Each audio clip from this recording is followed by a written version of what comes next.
All right, looks like we're on. Hopefully it sounds okay. Oh my God, I'm nervous that I'm going to accidentally hit something on my keyboard that's going to mess up this recording. But let me just move my keyboard out of the way. Terrible start. Let's just idiot proof this so that nothing hopefully can go wrong. I did plenty of audio tests ahead of time just to make sure it all was coming through. And we have Ian Terry now in the finals of the Chicago Open. You can see Ian here. You can see his opponent, Jack Edelson. I'm going to do a stream of this or a recording of this. For those not necessarily super familiar with backgammon, but who are familiar with Ian Terry, and it's underway. And the state of affairs is this. This has been a weekend long tournament. It's a big tournament in Chicago. This is the finals now. These are the last two left. And the way the tournament format works is you can lose up to four times over the course of the tournament, but you can't win the championship with more than two losses. And after many, many, many matches of play, Ian and this guy, Jack Edelson, who you can see up here on the top, are the last two left who are drawing live to win outright. Ian only has one loss to this point, and Jack has two. So they're playing a match to 9 points. I'll get more into that shortly. But the way the broad strokes are, Jack is going to have to beat Ian in two consecutive matches, whereas Ian only has to win one.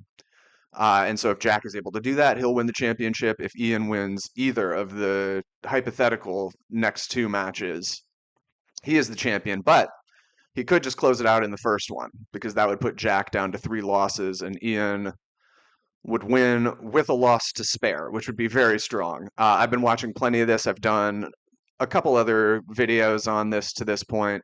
Still haven't been able to figure out the live streaming element, but I'm going to post this right after it finishes. And Ian here is playing the black pieces, let me make sure my mouse is like I'm such a fish with the recording stuff. I don't know that I'm even doing it right. Let's see. I don't know that you can.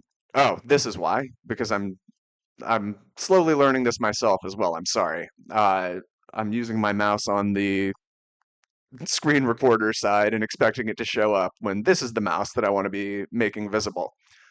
Okay, so backgammon, just kind of basics. When a checker, these little pieces are by themselves on one point, they can be hit. And a point is this sharp triangle thing. So when a checker is by itself, that's called a blot, and it can be hit. And when it gets hit, it gets sent back up to this bar in the middle, which is called the bar. And it then has to re-enter on your opponent's side of the board. So Ian's playing the black pieces. He is going counterclockwise with the intent of getting all 15 of those black pieces into this bottom right quadrant. Jack is playing the yellow pieces. He's going clockwise from the bottom right all the way around to the top right. And once you get all 15 of your checkers or pieces or whatever you want to call them into your quadrant, your home board as it's known. So for black, this is the home board, these 6 points right here on the right side of the bar on the bottom. And yellow is trying to get into its own home board. Once you have all 15 into your home board, you then can start taking your pieces off depending on what numbers you roll. But we're still a long, long way from there.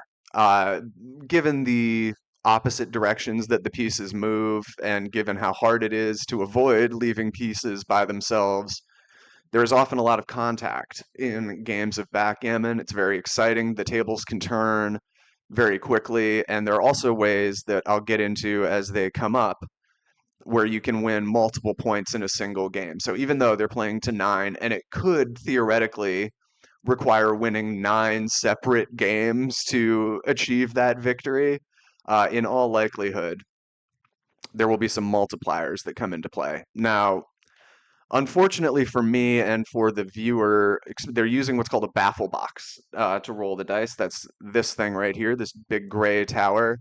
Normally, I would be a lot more able to tell whose turn it was, depending on which side of the board the dice were on. But we'll try to pay close enough attention that that it becomes intuitive. And now we've had a lot of contact right away in this early game. Yeah, Ian has just rolled this 1-2. Looks like he's going to hit with it again, which would leave two for yellow on the bar here. That when you're on the bar, you have to re-enter as all the ones that are on the bar before you can do anything else. So in that case, yellow rolled a 4-3 and could come in with the 4, but could not come in with the 3. And the reason for that, and thus couldn't do anything else with this turn afterwards. The reason for that is if you count outwards from the right, this is the 1 point, 2 point, 3 point, 4, 5, 6, and so on. Those are your points in your home board. And then it goes all the way around 7, 8, 9, 10, 12 on the bottom, 13 through 19, or 13 through 18 here, and 19 through 24 from Ian's perspective in the top right. So having a good home board that makes it difficult for your opponent to re-enter if they do find themselves on the bar is a big, big piece of the game. Although at this point, so far, neither of them has done it. They've been too busy hitting each other to accomplish much along those lines. I'm gonna do, I'm gonna do this. I'm gonna move my camera because they have live commentary going for this match as well. And before I go any further, I should give a big time shout out to Backgammon Galaxy and Ace Point Backgammon, who've been incredible at running these streams all weekend. The commentary booth, many, many people have been involved in the commentary booth. I hope it's okay that I am using this footage to make some backgammon stuff for people who are newer to the game that might find it interesting if they saw Ian Terry playing it. So I will hopefully have some opportunities if there become tough positions that I'm by no means a backgammon expert, and certainly the three sitting there on the bottom. We have Michi, Bill Riles, and Phil Simborg doing the live commentary. They've been fantastic. Particularly Bill has been doing a lot of the commentary all weekend and is outstanding.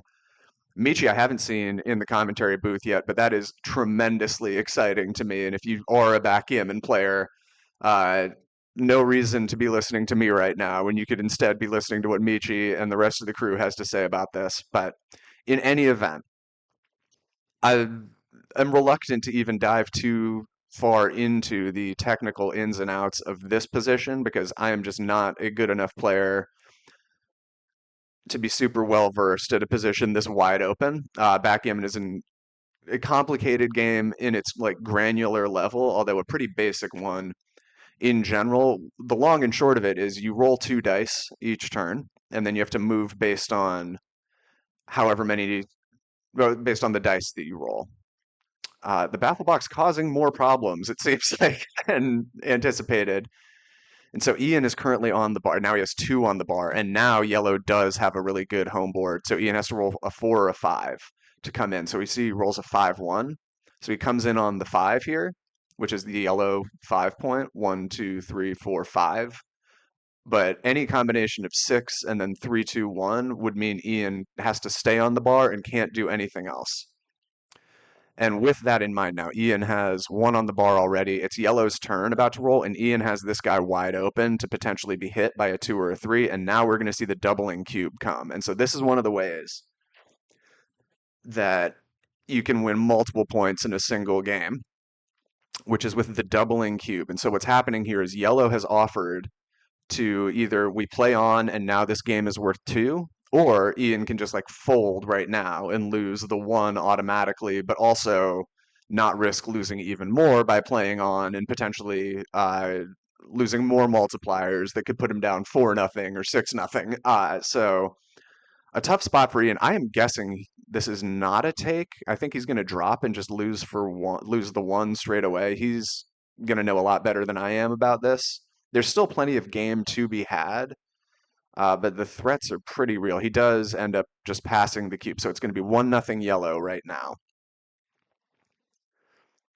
And that was a very dynamic opening game that I'm happy I didn't waste a ton of time on talking about the actual goings on, because it ultimately didn't amount to much other than it's just 1-0 now. Let me get my mouse out of the way. So we're going to start a new game. And so first one to get 9 points wins. White, or excuse me, yellow with a very strong opening roll, 6-1, makes what's called his own bar point. This point right here, right next to the bar. In backgammon, the checkers always start in the same position every game. And so the bar point is one of the most valuable you can make that you don't automatically start with. Ian, though, double six is, while often a good roll, not hugely great in this spot. I think he's going to make now his own bar point. Or I might have lost count of how many sixes there were left to play. When you roll doubles, instead of moving each number once, as you would with any non-double situation. Ooh, interesting. So he's going to put two on the bar. When you roll doubles, you play each number twice. So you play four total. I'm really struggling my way through this, the explanations. But I'm going to err on the side of taking things as they come. But just to reiterate, I think the vital thing to know about backgammon is if you have two or more pieces on a given point, which again are these like sharp triangles, is called a point. Your opponent can't land on that and they can't kill you or anything. But if you have one guy loose, like right here, we can see for black, perhaps, oh, maybe we can't see. Can we see for black? Yeah, okay. I'm doing, okay. Uh, this guy is vulnerable. And if he did get hit by one of these two that is coming around this direction in the form of yellow rolling a 7 or an 8, Ian thinking through a couple moves, but the important thing is this loose guy is vulnerable, and then if it got hit, would go up to the bar and have to re-enter all the way on this side. So Ian, I mean, doubles are often some of the harder roles to play. This is what I thought he was going to do in the first place. Kill and cover on the 2. So now yellow, if yellow rolls 6-2, it wouldn't be able to re-enter. 6-2, 6-6, or 2-2, it wouldn't be able to enter because Ian owns the 6 point and the 2 point here in his home board. But that's pretty unlikely, and that's not what we saw happen. And what we did see happen, in fact, is yellow getting a very good roll and killing Ian on that loose point, which is one by itself is called a blot. The vulnerable checkers that are just kind of on their own are called blots. So I'm sorry if I use terms I haven't explained yet, but I think roll 2 dice and move pieces based on what you roll is the key thing to know. And now Ian's gonna make a pretty ambitious move, kill and cover on his own 1 point. So now 6, 2, and 1 are guarded in Ian's home board, but while the 6 would not have been re-enterable, the 4 is, so yellow comes in on the 4 and then moves it 6 more spaces. Had a couple options for what to do with that 6. Ooh, double threes is a great roll for Ian, and that's probably the best way to uh, take a broadcast like this is here's what we're rooting for and rooting against in terms of what numbers are about to come up. So once again, we have a very high contact game. Oh, and I love to see that not only do I have the studio commentators I can potentially turn to. I can see in the chat on YouTube where they're broadcasting this live a lot of very strong players, including the elusive Matt Cohn-Geyer, MCG, offering his thoughts as well. And probably an unfamiliar name for those of you not deep in the backgammon streets, but world-class player whose commentary is certainly worth considering. So here we go. Ian's going to hit it. So Ian is really putting a lot of pressure on yellow. And now if yellow does, no 5, please. We don't want a 5. So it comes in on the 3. Has to come in on the 3 because he can't come in on the 6. Because Ian owns the 6 point right here in his home board. And now we have a wide open game here. Not an ideal sequence for Ian, I'll say, compared to what could have been, but also not the worst. And now we may see yellow offer the cube again, now that yellow has functionally escaped all of its checkers from behind Ian's big threats.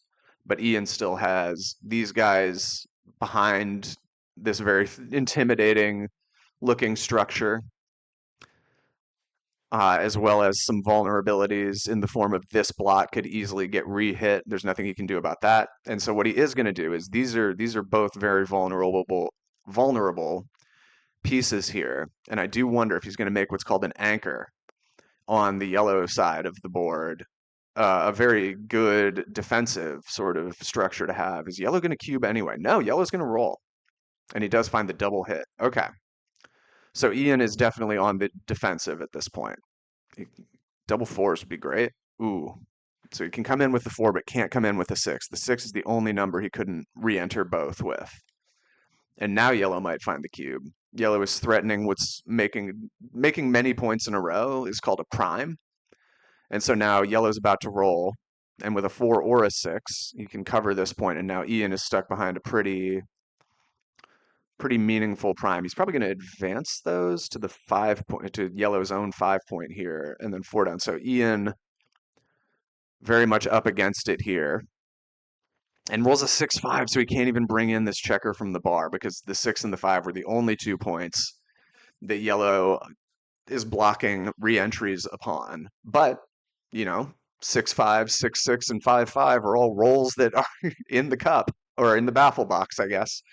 Ian got pretty unlucky there. And now the question at this point is yellow is thinking about not only does yellow have like a crushing position here in terms of very little to worry about, the question is, was it too good to offer the cube? So in this case, I wouldn't be shocked if Ian's almost happy to be offered the cube there so he can just decline it and kind of be off the hook for 1 point, because another way that you can multiply the basic stakes of the game is if you get all 15 of your checkers off the board before your opponent gets any of theirs off the board, you win double points for whatever the current stakes are there. So if someone turns the cube and then also does that, which is called gammoning them, like winning by a huge margin where they get all of theirs off before their opponent gets any off, that would be worth 4 because double for the initial cube and then double that for the gammon. So Ian, it probably wasn't too good to send the cube.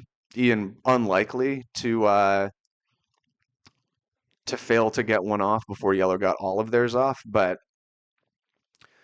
I think Ian's happy to be out of that position, and down 2-0 is not ideal, but better than being down 5-0 by taking the cube and then having bad things happen. They're playing a match to 9.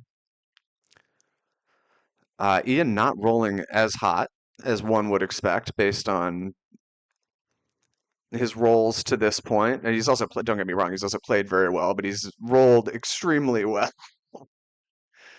in the matches that I've seen. And I mean, he'd be the first to tell you that anyone in this position is going to have to roll well, just kind of axiomatically, to be playing for a championship in a tournament with a field this strong in the first place. And yellow already again thinking about sending a cube. This one I don't think Ian would pass, and there are a lot of situations where it makes sense for both people. Like yellow has a big enough advantage, perhaps, to want to double the stakes, and Ian also has enough game left to say, okay, we'll play on for double stakes. I'm not just going to give up the one automatically. There are a lot of, so it's not like if a cube gets offered and then taken that someone has necessarily messed up. There are a ton of spots where a double and a take are both basically mandatory. I don't know if this is one of them. I don't know if this is a clear double for yellow. I'll be surprised if Ian takes it, if so.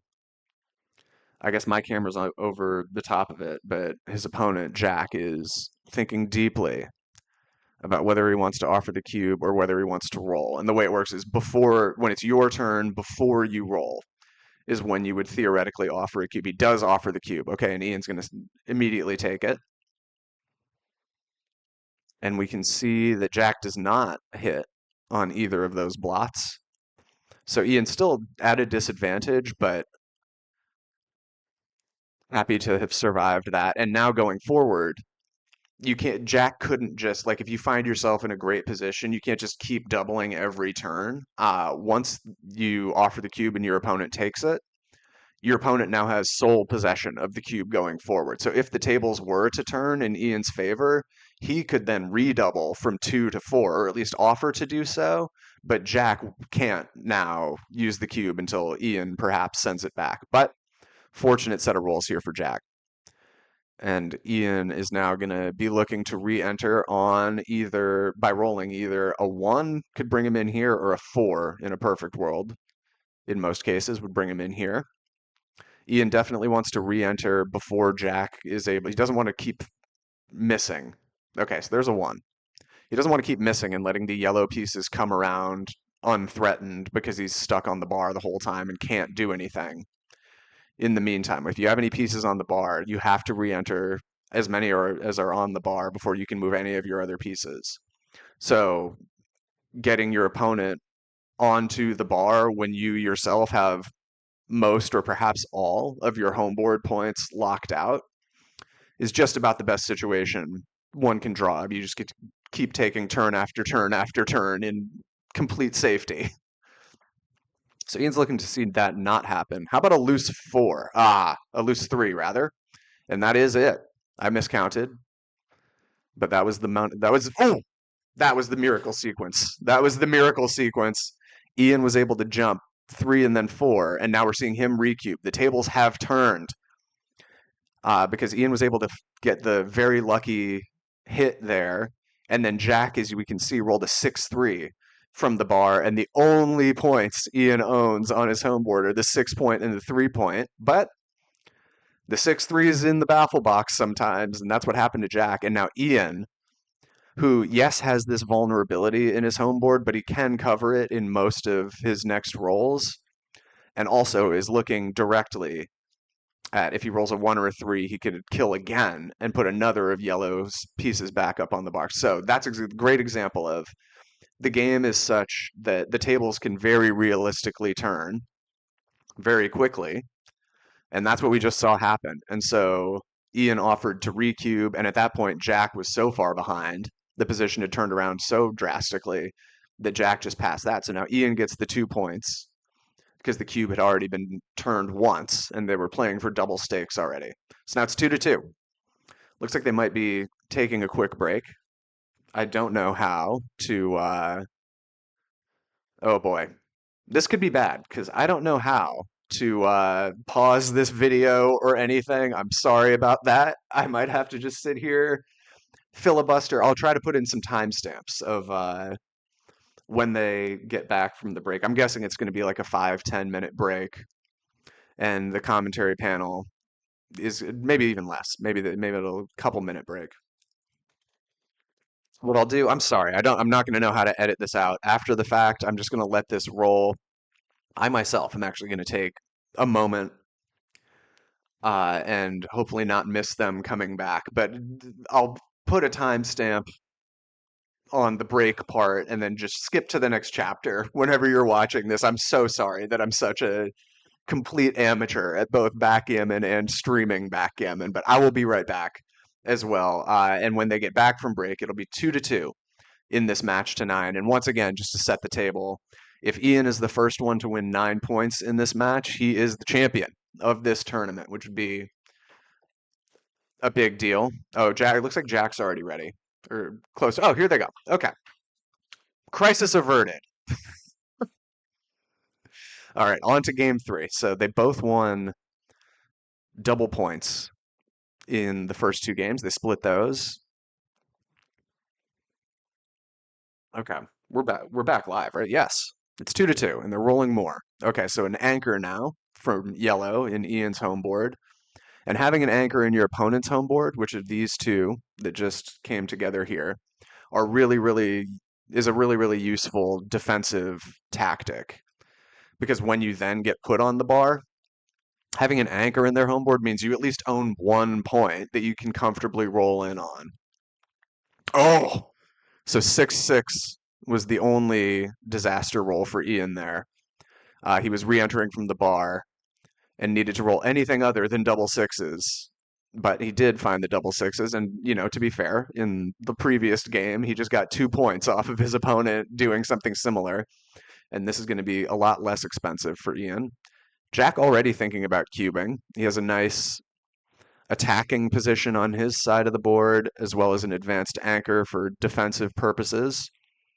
And here it comes. So Ian would love to roll a 7 here, but not 4-3. How about a 7? Hmm. He's going to come out. Okay. And now, unless yellow rolls a 2, this is actually looking all right for Ian. Double ones is not good. While it does total 2, Ian is blocking it from moving the ones individually that could have hit with it if they were allowed to just move the total. He could Yellow could kill by moving 2 here, but Ian's blocking the ones required to get that 2. I explained that awfully. Okay, 3-1 is going to leave shots. Oh, no, it's not. He's going to play it safe. Fair enough. And so Ian has escaped his checkers from behind this very threatening side of Yellow's board, but if he gets hit again and has to go back up to the bar, this is a really intimidating looking structure to try to roll into and then get through. So Ian's hoping to play this safe, and the next big consideration is what's called the race, which is the total number of like dice points or pips as they're known that one would have to roll to like get all their pieces off. Being ahead in the race is very, very good if it becomes a race, but there's still a lot of potential contact to be had here. Let's see if Ian, I don't think I would double here. I don't have it in me to double. He's definitely ahead in the race, but I don't think it's by a wide margin, and he definitely has a lot of uncomfortable rolls left. The thing he would love to roll next is like doubles, so he could move these two together closer to his home board and not have to worry about getting hit by leaving one or both of them alone. But without rolling doubles, it's tough. So he is going to be able to like kill some time taking a bunch of checkers off of this point, his 8 point, which again, just to recap, 1 through 6 from right to left in his home board, and then 7, 8, 9, 10, and so on down the line. So this is Ian's 8 point. And he has it looks like 7 checkers stacked up on his 8 point, which is, it looks safe, but it's very inflexible. You generally don't want a bunch of checkers stacked up in the same place. But would not to uh, kill him for it, because the way they wound up there is no choice of his. There we go. And now that is going to be a nice, clean bear off situation. And now I'm guessing the cube will come. I don't have yeah, there it goes. And that's going to be a quick drop. In this position, it's just so likely there's not going to be any more contact left that being way ahead in the race is a huge, huge advantage. Both Ian and Jack recognize, hey, Ian's way up in the race and is not going to have a hard time avoiding contact going forward. So Ian says, okay, if it's going to be a race, I'd love to double the stakes because I'm way ahead in that. And Jack says, no, thank you. I'll just lose for 1 right now rather than losing for 2 later. Okay. On to the next game. 3-2 Ian. So 6 points away, perhaps, from the title. And now I hope I've laid out most of the basics in easy enough, hopefully, terms that at least by just kind of trial and error and watching along, things become intuitive to those newer to the game. And now I'll mostly focus on like what we want to. We want to see a 5 here or a loose 4. Oh, not double sixes again. So double sixes, he is unable to re-enter from the bar. It was only combinations of 6 and 3 that yellow was blocking the re-entry on. But man, and so if he had rolled a 5, the reason we're rooting for a 5 is he could have re-entered on the 5 and killed at the same time, or also a loose foot. Like if he rolls through 2-4, let's say he could come in on the 2 and then kill from the 4, but couldn't find it. And now we are playing a double game. So Jack quickly going to close that point off, and now Ian 6s, 5s, and 3s are what he can't enter on. So let's not see only that. A little mishap with the can't enter again, and now Still plenty of game left, don't get me wrong, but these are some disastrous sequences, and then that's going to be two on the bar. So a one is really, really important to re-enter and kill at the same time. One, please. Okay, so he can't come in on the six, can come in on the two, and must come in on the two. 6-1's going to kill and cover. Oh, this is ugly. Double fours or double twos. Ooh. Oh, good grief.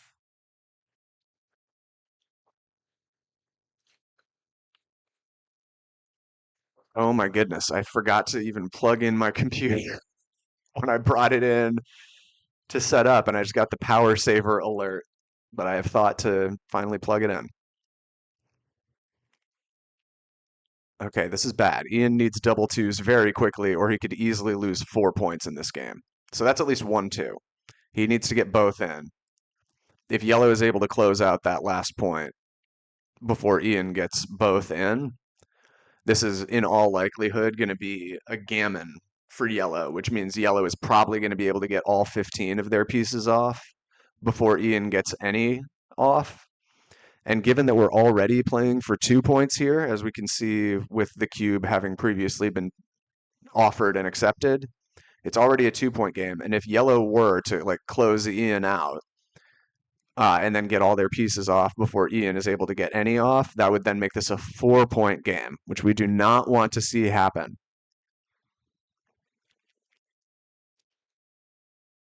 Two is huge. No, no. Oh, and now really, really need a two, or else we are probably looking at a 4 point line. The two is just massive on this roll. Gotta have it, kid. Come on, Ian.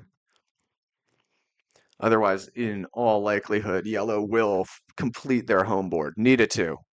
There's a two. Have to have it. Had to have it. And now it's 6-4.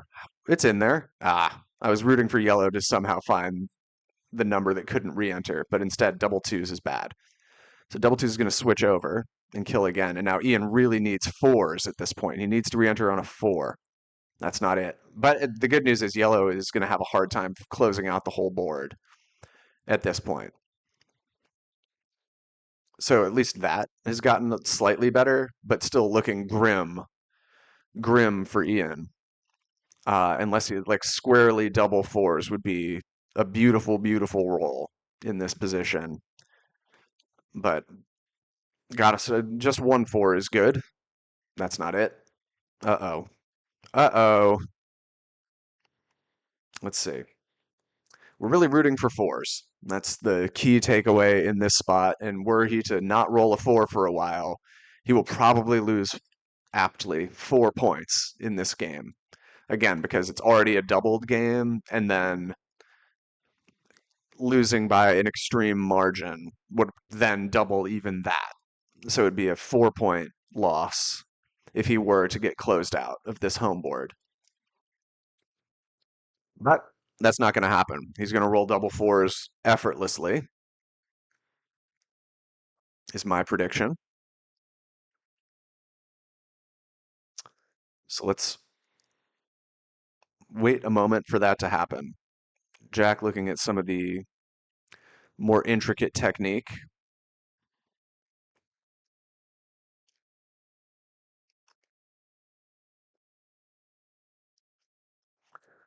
Looks like my video is still going all right. I'm so terrified that some technical thing is going to go wrong for me. But even in the world where Ian were to lose 4 points here, the match would then only be 6-3. Still plenty of room to come back. Double fours. Not finding it. Not finding it. But at least avoiding being closed out so far. But now combinations of 6, 5, and 3 are very bad because he could move checkers from here to close out. No 6. Okay. Okay.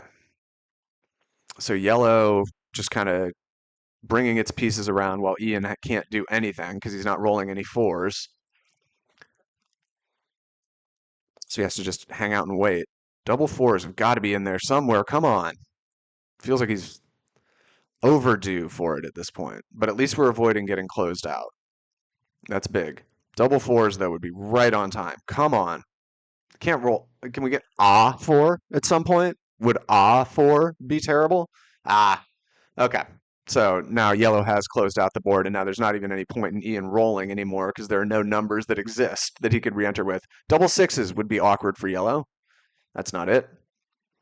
Because if yellow had rolled double sixes there, he would be forced to move six off from the back. So now yellow's about to start taking pieces off. Yellow has all 15 of their checkers in their home board and is just trying to avoid awkward rolls, which I'll highlight as they become relevant. No awkward rolls here. Yeah, he's going to play it super safe. I don't blame him. You want to keep even numbers. He's going to get double threes, which takes two off from the back. So Ian can finally re-enter with the six, but Ian is in all likelihood just gonna get gammoned here and lose 4 points. It's very dead. Not much you can do about it at this point. 5-1.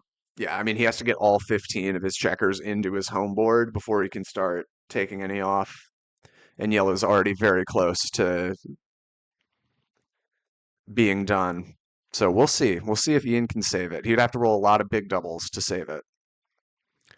So yellow taking now two pieces off per turn, maybe four if yellow rolls doubles. And then the other thing, I guess, to be aware of, it's very uncommon. Uh, if you get all your pieces off before your opponent has gotten any off, that's worth double. That's called a backgammon.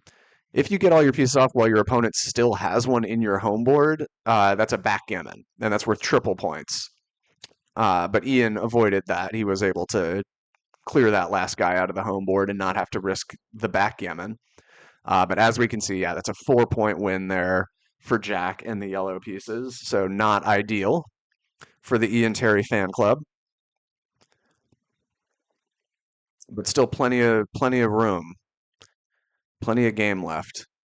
So Ian, the way a game starts is each player rolls one die, and whoever rolls the higher number plays both of those numbers to start. So Ian rolled a 5, Jack rolled a 4, so Ian starts with a 5-4.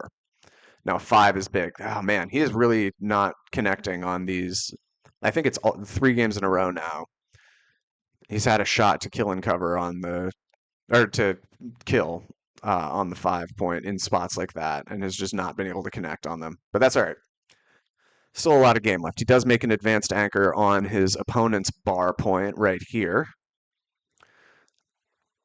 so that's very useful defensively. And his opponent still has both of his checkers all the way back. And now that he's down 3-6, Ian might get a little more aggressive with the cube. We'll see. Double fours is interesting. I don't know the right idea here. It looks like you play two from here and then two from, or this is the other idea. 4-4 and 4-4. But this maybe makes another homeboard point with the other because you're playing each one twice. So that's one set of fours. And then I think he's debating either making this point as well from 6-2 with two of them, or pushing these up for each. He might also be thinking about taking two of these checkers from here, going 4-4, 4-4, and making what's called his 5 point, a very valuable point to be made, but it doesn't look like that because that would leave a vulnerability. It would leave a blot. It would leave one guy by itself that could be hit. But I don't think it'd be the worst thing in the world. Okay, so he does kind of go a combination of the first two moves he was considering. He makes the good home board point and also advances his back guys. Okay. And now he's thinking about doubling already. He's down 3-6. It'd be a good time to try to get a bunch of points at once if he can get a double through and then get a good sequence where maybe he gammons back for 4 points of his own. And even just picking up the 1 point now wouldn't be the worst thing in the world. I don't think Jack would pass on a cube, but I could be wrong. But that's what Ian's thinking about. That's why he's not rolling yet, is because you have to make your cube decision before you take your turn.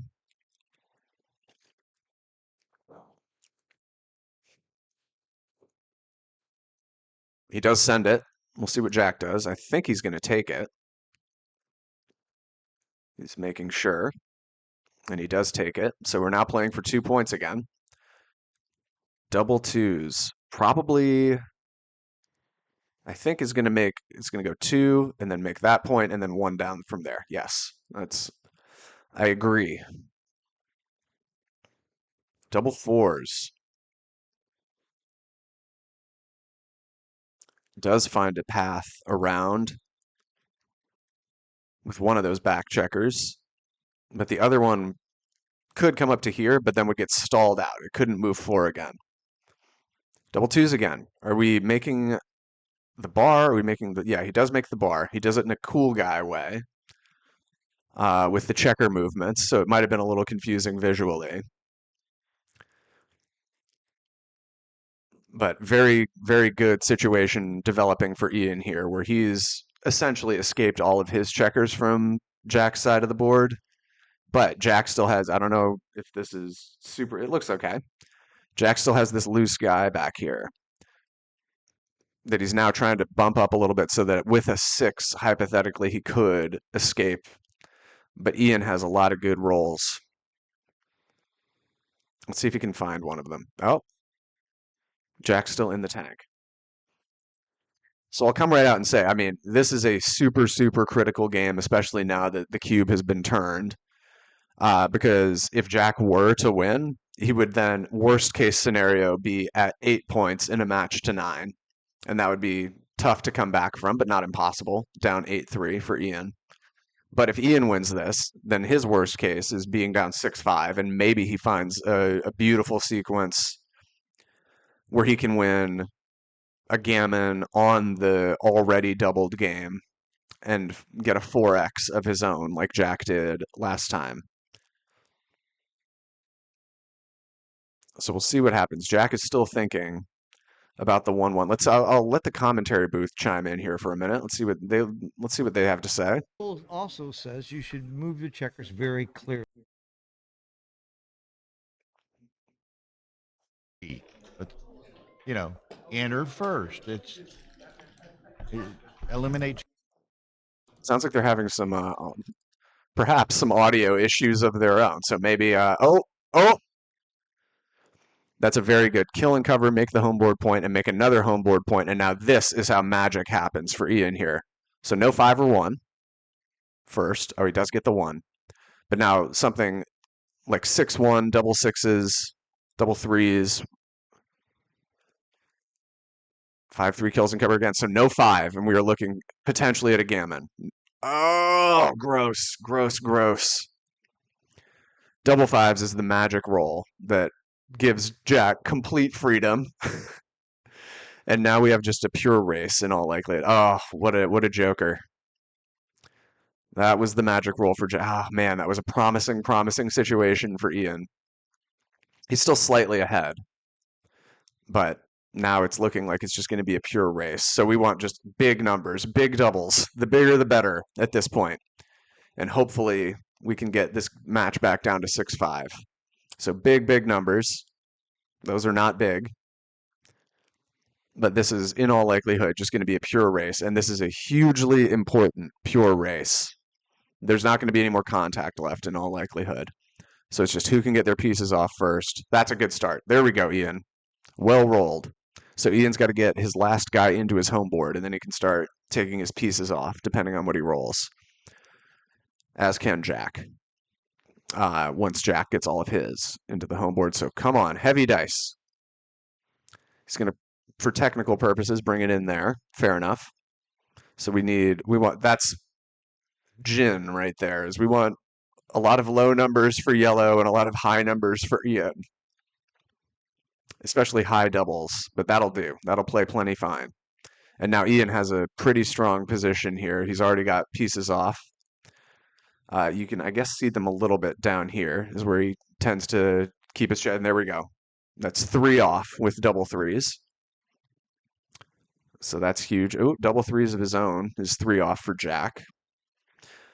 So yellow's certainly not dead here, but Ian got plenty of life back, and this is a doubled game. So whoever wins this race gets 2 points. So gotta have the closeout here. Sixes are that's a big time six. Gotta have it. And as long as Ian doesn't roll disastrously badly, uh, should be looking good. Takes one off with the six, with the 5-1. Might as well call it a six in this case. 1-2 is the worst possible roll. You can roll in races, so all due respect to Jack, who I don't know and would probably like. But in this context, I'm rooting for him to roll a lot of ace one, ace deuce. Um, so Ian looking very good in this race. Now he only has 3 pieces left to take off. So barring Jack rolling a bunch of big doubles, Ian will hopefully come close to leveling things up. Ooh, ace deuce. I kind of deserve that. I think he's going to play that. Yeah. You want in this position, you want your checkers to be spaced as close to the number E as possible. I know that might sound strange to some people, but oh my God, Ian. I'm sorry for jinxing you, sir. But that's still it. That Jack, after rolling that 5-3, can't come back in the race, so they just pick up the checkers. 6-5. All right, 4 points from victory for Ian here. That was a huge, huge 2-point win there. Didn't get the best case scenario, but still plenty good. So Jack is 3 away from winning this match. Ian is 4 away. And that could easily swing in one game. We've already seen a 4-point game. So they keep tying on the opening roll, which means they keep having to roll. 3 ties is hard to do. So 5-3, very good natural opening here for Ian. Makes a home board point. I'm getting excited, if you can't tell. Had to have that one. Had to have it. Oh my goodness, I'm sending a like to the stream. I subscribed and I've been subscribed for a long time to Backgammon Galaxy, but forgot to click like on the stream. And once again, I say this multiple times in all of these videos that I do. Huge, huge, huge shout out to Backgammon Galaxy and everyone involved in running these tournaments and running the streams. So bad position straight off the bat here for Ian. He has an anchor, but he is stuck behind what's called a 4 prime. A prime is when you have a bunch of points in a row that make it really hard for your opponent to jump over. And 4 in a row is called a 4 prime. But Ian now working on a prime of his own. But we'd love to see just double sixes for Ian would be great to just come cleanly around to take these two, go here, and then further down to here. Double sixes would be the real gin roll here for Ian. 2-1, not great for yellow, much like in the race. I got to work on my posture. I got to work on looking at the camera. I hope I'm doing an okay job for people who don't really know backgammon. And I think now we can focus more on what we're rooting for and against to see here. In terms of numbers, I think that'll be easily digestible. I'm taking a look at the chat. Seems like they're having an in-depth conversation about physics right now. Not shocking for backgammon players. Let's see what the commentary booth is saying. In the Markwoods Masters jackpot final, Ray Fogerlund versus Lev Rosenfeld. Wow. That'll be a good match. That's 2 great players, 2 really strong.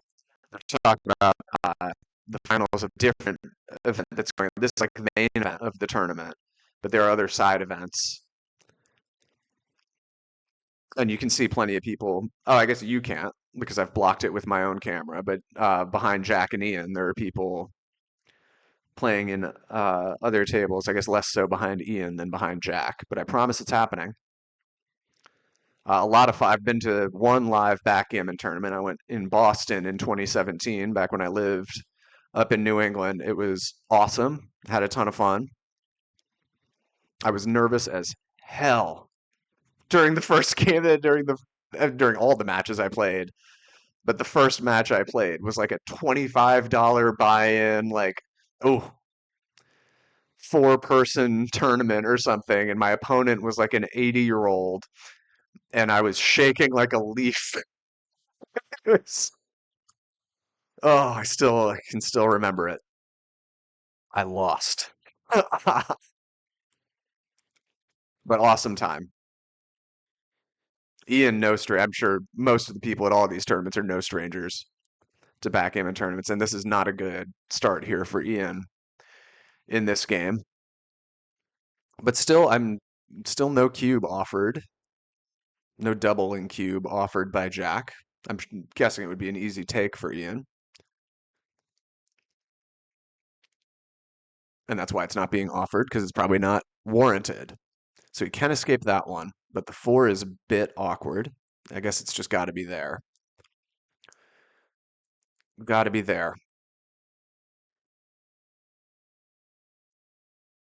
And so yellow now could hit Ian with this 4-1. He could play 4 down here and hit, but it would leave a lot of vulnerabilities, not only here, but Ian. Oh, he's going to do it. But now Ian needs a 2 to hit this guy, or a loose 1 to hit this guy. And something like a 2-1 could hit both.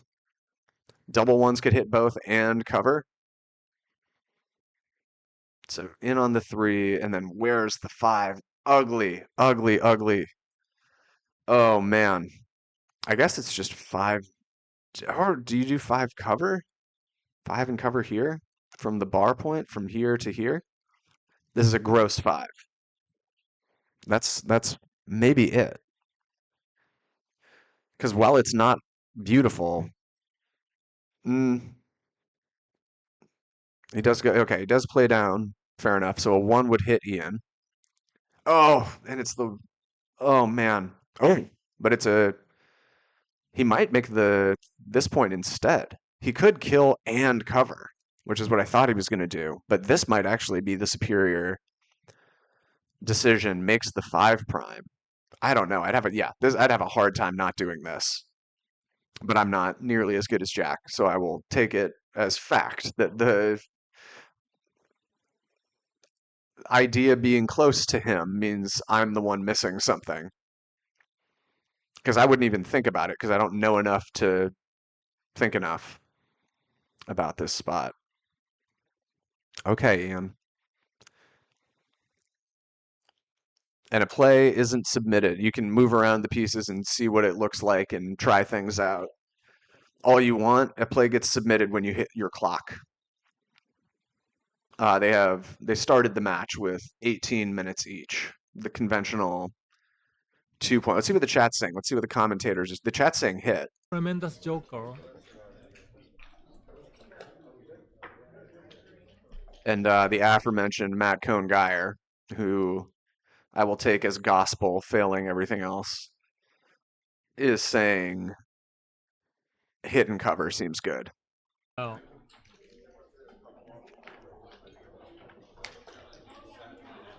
So By here which you said you love and. let's see I what love the Michi has word to say. and. Oh. Hit and cover. Hit and make the point. Pick and pass. Pick and Pick pass. and point. Right. There's some conventional bet when you can do multiple good things with one roll, such as hit and cover. Hit with the 1, cover with the 3. Often a very worthwhile idea. But it looks like he might go the other way. It looks like he might go for the 5 prime. And in this case, we would want Ian to roll a 1 and then either another 1 or a 6 idea. Like 1-6 would be Ian's best roll. 6-4 would be a pretty good roll. We'll see what we end up actually facing here.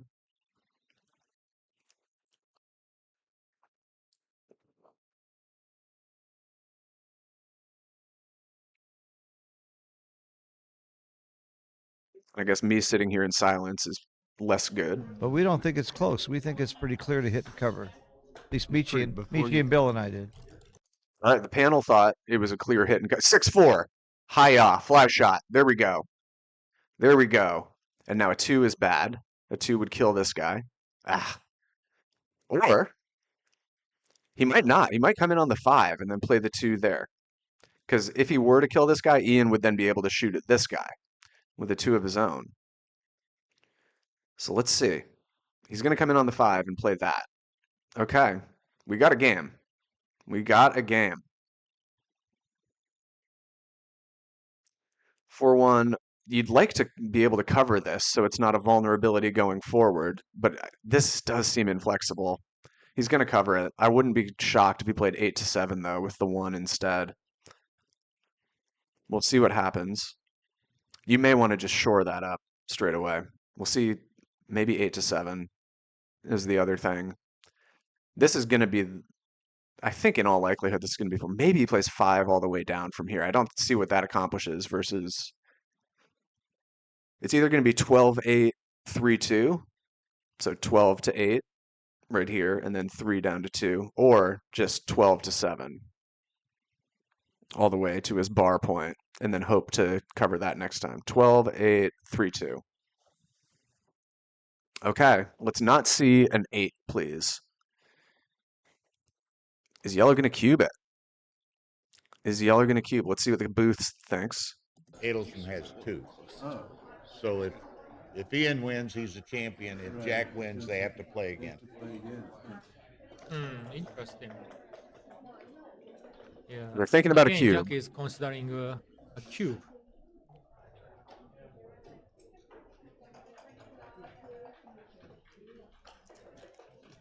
Well, what do you think, Michi? Is this a cube? No. Not at that score. Yeah. Remember, the recube take point, 40%. You got a big whip back. Yeah, it's good to know. All right, if Michi says it's clearly not a cube, then I buy for sure that it's clearly not a cube. So with that in mind, I mean, I guess we're rooting now to see Jack cube it, because Ian will not, I don't think, drop in this spot. And then he could send the cube right back, and then no matter what, we're playing for it all. Or down the line, send the cube. I don't think he would do it just straight away automatically, but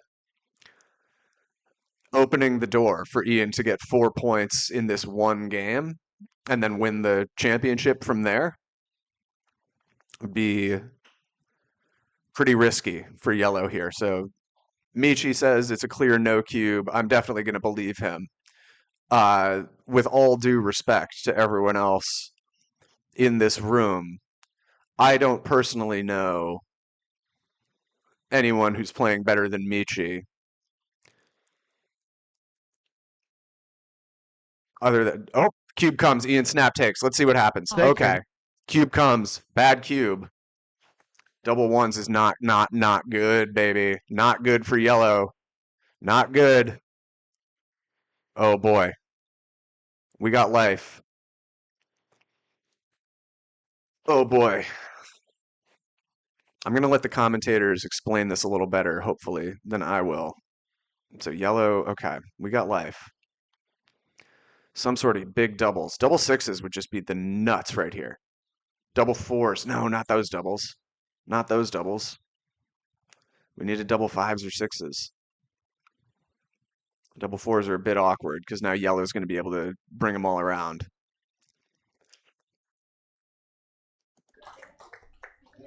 It sounds like we're applauding someone else winning something.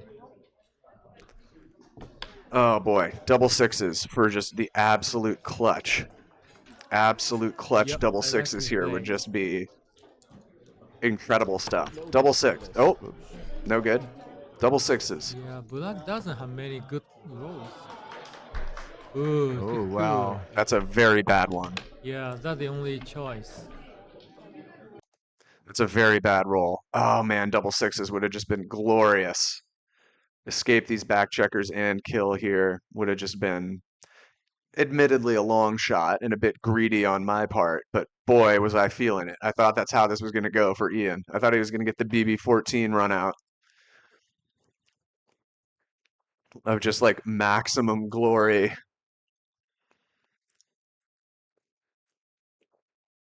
To an almost impossible extent, but clearly not impossible.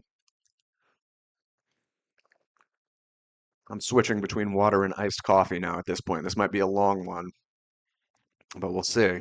Hopefully not. Hopefully this is over very soon.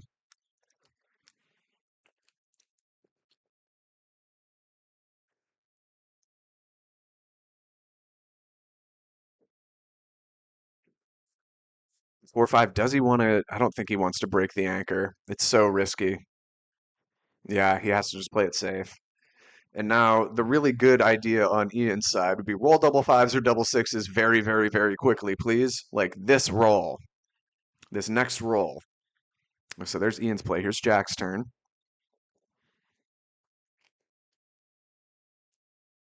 Double ones become interesting if he does this, because Ian could then kill and cover by switching from 6 to 5. Double ones, double fives, double sixes. We have some loose hits. 6 4, 5 5. Oh, I thought he had it. Oh man, I thought he had it. Oh, I thought he nailed it. I thought he had double fives. So we'll see from here. I mean, he really needs big doubles. Otherwise, this is going to come crumbling down and perhaps lose a gammon, but unlikely. Double fives, though, for just the absolute heat. Double fives or double sixes for 6 4 would also be fine contextually.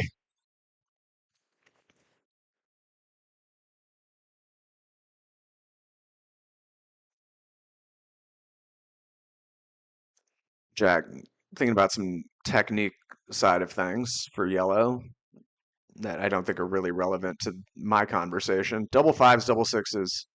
That's not it. That's not it. That's bad. So Ian with a bit of a gammon sweat here now.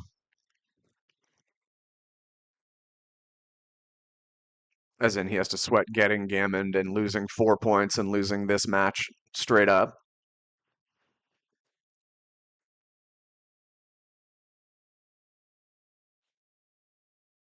Does get hit. Okay. We need a 3 5.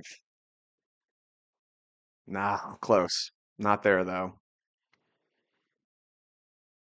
Ah, ugly. Ugly. All right. Ian's got to fade the gammon here. And if yellow does get all their pieces off before Ian gets any off, then that will be the end of this match. Although, again, this guy, Jack, has to beat Ian twice before Ian beats him once. And we'd also, I mean, Jack could just win the 2 points and it would still be ongoing, this match. But he would be up 5 to 8.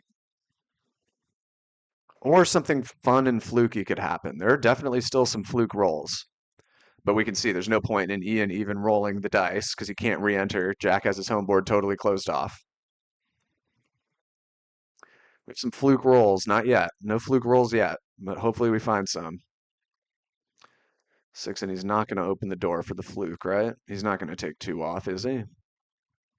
Closes the door on the fluke. If he has an odd number of checkers back there, which he currently does, okay, he's going to make it even so that doubles can't flukishly screw him. Slightly lower gammon. Oh, all right. So he does have, so double fives, double fours, double sixes. I don't know why I set him in that order. Assuming Ian doesn't re-enter both here. So we want big doubles for yellow. To some extent. Not really. Now we want to just get off the gammon. Get off the gammon. He can't re-enter. Come on. Come on, man.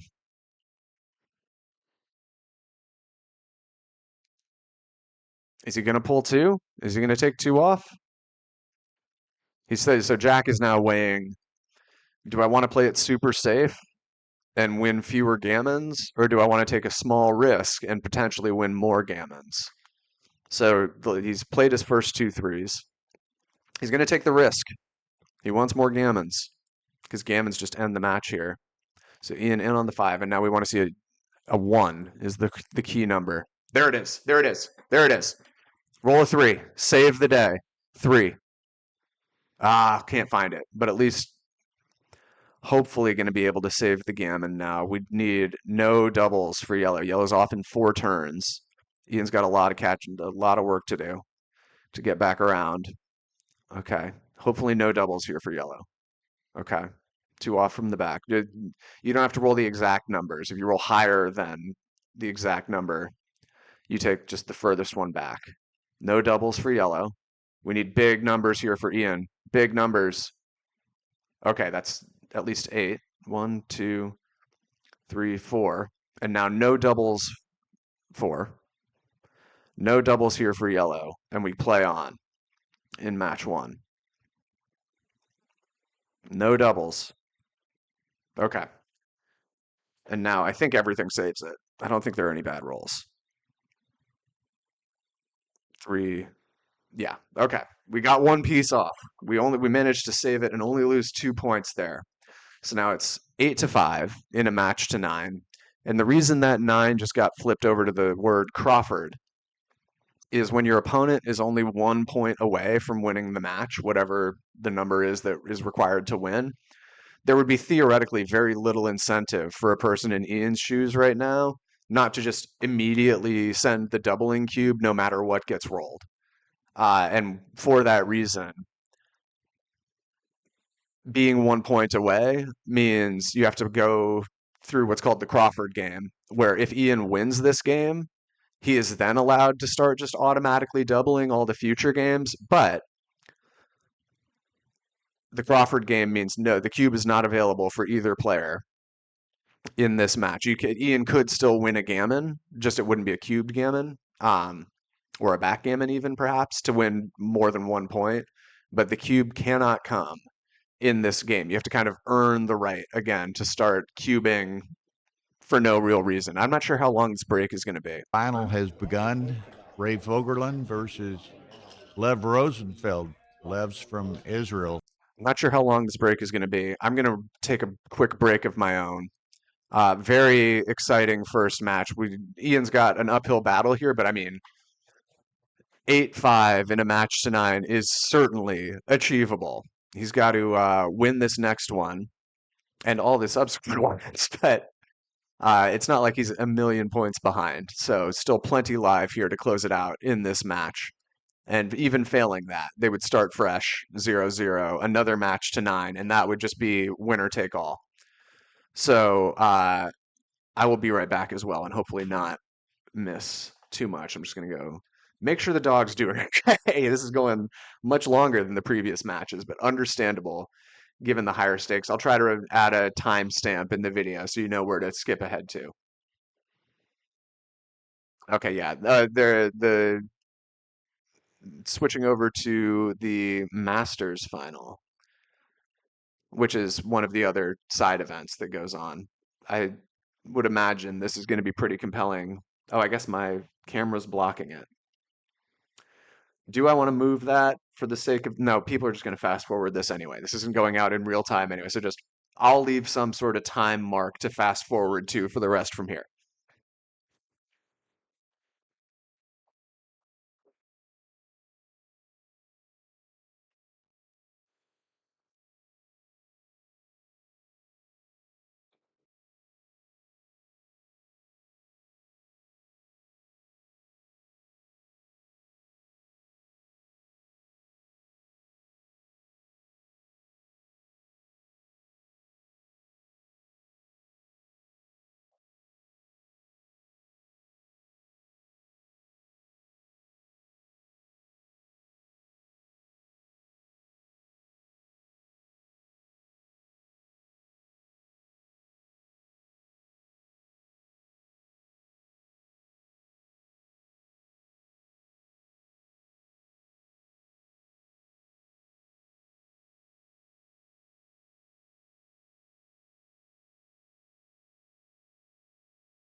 All right, we're back. I'm back. The dog did not want to come in, but I left the door open for him in case maybe we'll have a young Romeo sighting somewhere along the way. Probably not. Would be my guess. He seemed very at peace in his little study, as we call it. Okay, so double six. Man, Jack is really good at rolling double sixes on the first turn. Now, Ian debating, does he want to cover this guy right here with the four? Or he could make a strong advanced anchor against an already intimidating yellow side of the board, playing four from there and three from there. And that's what he's going to do. He's going to leave this guy vulnerable.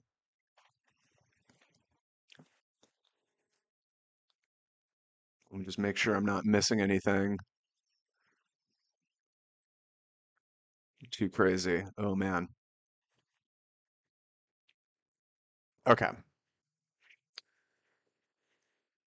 I had an initially alarming, concerning number of unread texts, but no big deal.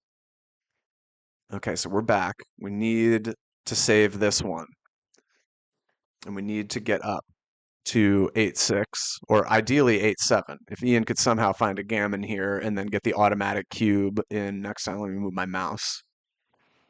That would be the dream. But that's an unlikely dream given the current position. Refilled the coffee, so we're good on that front. Also got some waters going.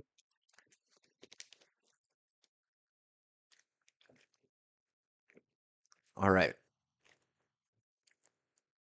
Let me talk more closely into the microphone.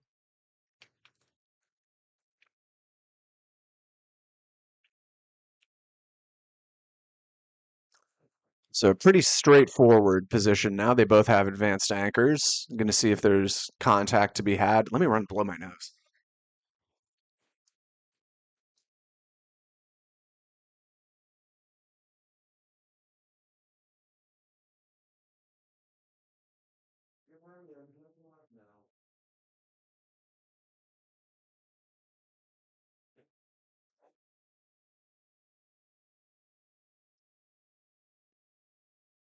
Sorry, should have done that during the break.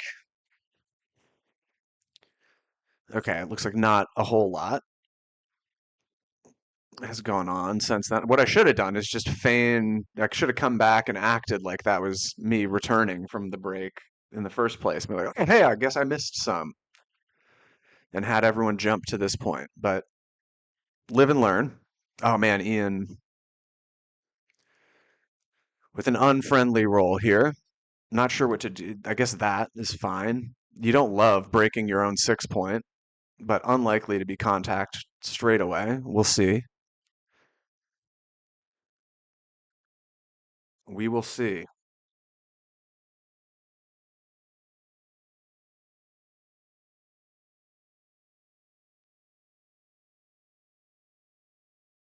And I think what I may do,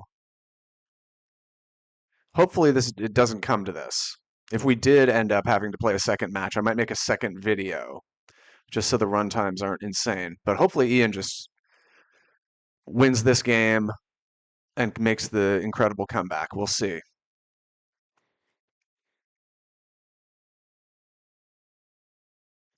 6-3, he's going to have to break one of these points. He does break the back one. So now 7 is really bad. A 10 is really bad for Jack's next roll for our rooting interest purposes. I think this is going to be the right play. You don't want to leave the even easier shot to hit. Let's see. Maybe not. Maybe he leaves that there and plays 3 in his home board from 5-2. No, he's going to go for it. No 7, no 10. How? All right, 5-3 is what we want. Not that. This is bad. Okay, still alive.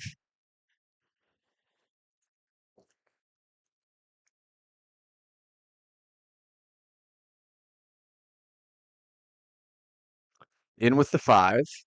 1 there. Okay, we got to hit this yellow checker. Cannot have an 8. Can't have any 2s. Can't have a 10. No, no. Oh boy. This is looking grim. It looks like we may be on to. He doesn't want to just escape the bag. It looks vulnerable, but if he escapes it, he just loses on the spot. Oh no. Okay, so he's going to kill and go to safety. So we don't have any great rolls yet. Stay back and now hope to see. We want yellow to roll a 6-2 or a 6-6. That's not it. That's not it. Now we need a 6-1 or a 5-1 from yellow, or we're going to be on to a winner-take-all match. We want a 6-1 or a 5-1 from yellow.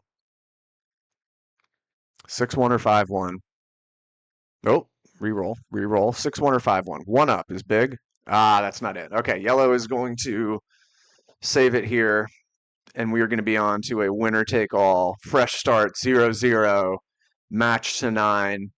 Basically as close to 50-50 as you can get. So Ian had a loss to give, is essentially what's happened here. And he has taken that loss.